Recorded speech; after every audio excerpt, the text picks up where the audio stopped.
Rapaziada, PVC exalta o Palmeiras, mas lembra que em 2019 aconteceu a mesma coisa na parada para a Copa América. Palmeiras liderava e depois o Flamengo voltou avassalador e se consagrou campeão. Se liga só no que o jornalista disse, se liga. Eles também. Palmeiras já muito tranquilo, então tem a possibilidade de poupar mesmo. Essa semana é a Copa do Brasil, mas na outra tem Libertadores. E o Palmeiras tem a possibilidade aí de poupar mais o seu elenco, de mesclar o seu elenco, porque já está classificado, melhor campanha da primeira fase. E o Flamengo tem um jogo decisivo aí contra o Tátira, não tem essa possibilidade. Isso dá uma vantagem ainda maior ao Palmeiras? Ah, dá, mas bom, eu acho que o Palmeiras está tentando abrir uma vantagem de 5, 6 ou 7 pontos antes da viagem para o Mundial, que é muito expressiva, mas que não é definitiva. Você sabe bem que eu olho para a história para tentar achar exemplos que possam ajudar a gente a entender o presente. Se olha para o passado, como dizia Pedro Nava, é um farol voltado para trás. Ele não vai te dizer o que vai acontecer na frente, mas ele vai explicar que o que aconteceu atrás pode ser parecido com o que vai acontecer aqui na nossa frente. Então vamos lembrar lá, 2019, quando o Campeonato Brasileiro parou para a Copa América, muita gente dizia que o Palmeiras tinha conseguido abrir uma vantagem em relação ao segundo colocado, e as pessoas diziam assim, acabou, o Palmeiras já é campeão. E o Palmeiras terminou aquele campeonato em terceiro lugar, porque na parada da Copa América o Flamengo contratou o Jorge Jesus, transformou completamente o cenário e foi o campeão disparadamente recordista de pontos, com 90 conquistados naquele Campeonato Brasileiro. Eu vou lembrar de um outro torneio muito impactante. Em 2011, durante a Copa América, na 10ª rodada, o Corinthians tinha 7 pontos de vantagem sobre o segundo colocado. Que é um cenário que pode acontecer com o Palmeiras na 10ª rodada agora. E depois, na 22ª, o Corinthians tinha que ganhar do São Paulo para não cair para 4º lugar e para o Tite não ser demitido. O Corinthians perdeu aquela vantagem. Acabou sendo campeão, mas ele perdeu aquela vantagem. Chegou a ocupar a 3ª colocação, embora tivesse aberto 10 pontos de vantagem, 7 pontos de vantagem nos 10 primeiros jogos. Então, é muito importante para o Palmeiras abrir 5 ou 6 ou 7 pontos antes do Mundial. Isso é cumprir o plano do Palmeiras. É muito expressivo. Significará que o Palmeiras disputará o título até o fim, mas não significa que vai ser campeão. Sim, claro, né? Tem muita água para rolar debaixo dessa ponte ainda, mas claro, uma primeira amostra, né? Um início muito positivo. Restam ainda 3 rodadas do Campeonato Brasileiro até o Mundial, uma de Libertadores e uma de Copa do Brasil, certo? Pelas minhas contas, é isso. Ou seja, tá chegando. E a gente vai falar... Teria o jogo do Juventude, que foi adiado, então é Flamengo e Cruzeiro e depois viaja. Mas foi o Flamengo, PVC, que tentou dominar o jogo, pressionar, ter o controle, procurou mais o jogo, mas com muitas dificuldades no setor ofensivo. E o Botafogo, se olhar no âmbito geral, foi até melhor, dá pra dizer isso? Eu acho que o Flamengo foi melhor. Você acha? Eu acho que o Flamengo foi melhor. O Botafogo foi bem, o Botafogo tá crescendo de produção. Ou quando chegou com mais perigo? Acho que sim. Acho que esse Teve uma bola ali do Marlon Freitas que, nossa...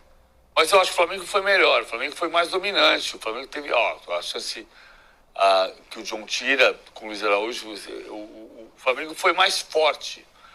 Eu acho que o Flamengo está mais forte que o Botafogo, mas o Botafogo está achando um jeito de jogar. A bola cruzada, chutada cruzada do Cuiabano, o Cuiabano como meia, como ponta, né, num 4-4-2, tem funcionado. Ele com o Alex Telles ali pelo lado esquerdo, né? O Renato Paiva conseguiu construir uma maneira de jogar para o Botafogo que agora está encorpando. Então eu acho que o Botafogo tem um futuro pela frente, tem ganhado o aniversário do Chile, né, que é um jogo muito difícil no Newton Santos na semana que vem, mas é um time que está encorpando. O Flamengo tem tido essa dificuldade incrível, né? O Flamengo tem o melhor ataque do campeonato ainda, mas é um time que fez 18 gols, sendo 10 em 2 jogos. E aí você olha e tem 3 jogos dos últimos 10 que não conseguiu marcar. Contra o LDU, contra o Vasco, contra o Botafogo. Então são jogos que Isso tem que resolver. O Flamengo tá... porque tem o melhor ataque do Campeonato Brasileiro com 17 gols, mas 10 foram marcados em 2 partidas, então isso acaba não maquiando, né? Porque é um fato, é verdade, mas isso acaba mudando um pouco a cara, né, desse ataque do Flamengo. Então é uma questão. Então, a gente discute a capacidade ofensiva do time que tem o melhor ataque do campeonato. É incrível, né? O Flamengo não tem ataque, o Flamengo não consegue finalizar, o Flamengo não consegue criar, o Flamengo não... Mas é o melhor ataque do campeonato, como assim? E faz sentido, se você olhar o contexto. Mas é o time que mais finaliza no campeonato, menos o Atlético Mineiro. Só o Atlético finaliza mais e o Flamengo tem o maior número de finalizações tirando o Atlético. Então não tem um problema para construir jogo, só que tem um problema para transformar em vitórias. É isso que está fazendo a diferença nesse momento, desses 4 pontos. Vamos tentar responder essas questões, trazendo ele aqui. Bruno Braz está chegando aqui. Aliás, eu agradeci o café que você pegou, PVC. Eu estava tão focada ali nas mensagens. Muito obrigada, viu, PVC, pelo café. Tô com o meu cafezinho aqui. Bruno Braz chegando por aqui. Braz muito alinhado, como sempre, depois de um fim de semana de muito trabalho também. Braz, boa tarde para você, seja bem-vindo. Me conta como que esse empate caiu aí para o lado rubro-negro e esse debate sobre o ataque, né, que a gente está comentando aqui. Tem o melhor ataque do Campeonato Brasileiro, tem os melhores números, mas ainda assim vem sendo questionado e a sensação que dá é que não consegue ser tão eficiente quanto poderia ser ali no terço final, como dizem os especialistas. O que está acontecendo com o ataque do Flamengo? Seja bem-vindo, amigo. Boa tarde, Luísa. Boa tarde, PVC. Pois é, eu acho que esse tema aí vem cercando o Flamengo já há algum tempo. Essa questão da efetividade do ataque, e como o PVC falou, é curioso porque o Flamengo é o time com o melhor ataque, né? Mas aí pegando esse recorte das 2 goleadas, né? Teve a questão das 2 goleadas, os 10 gols. Enfim, é uma coisa que o próprio Felipe Luiz admite que tem sido um problema, uma questão. É isso aí, rapaziada. A PVC lembrando aí de 2019 que o Palmeiras largou na frente, teve a parada da Copa América. Na volta do Campeonato Brasileiro, o Palmeiras perde a liderança para o Flamengo. O Flamengo dispara, né? Traz o Jorge Jesus e se consagra campeão brasileiro de 2019. Cara, diferentemente do que aconteceu, né? Esse ano eu acredito que não vai ter esse fato novo de trazer outro técnico, até porque Felipe Luiz tem feito um bom trabalho, essa é a realidade, né? Apesar de tropeços, apesar do time não ter finalizações para gol, enfim.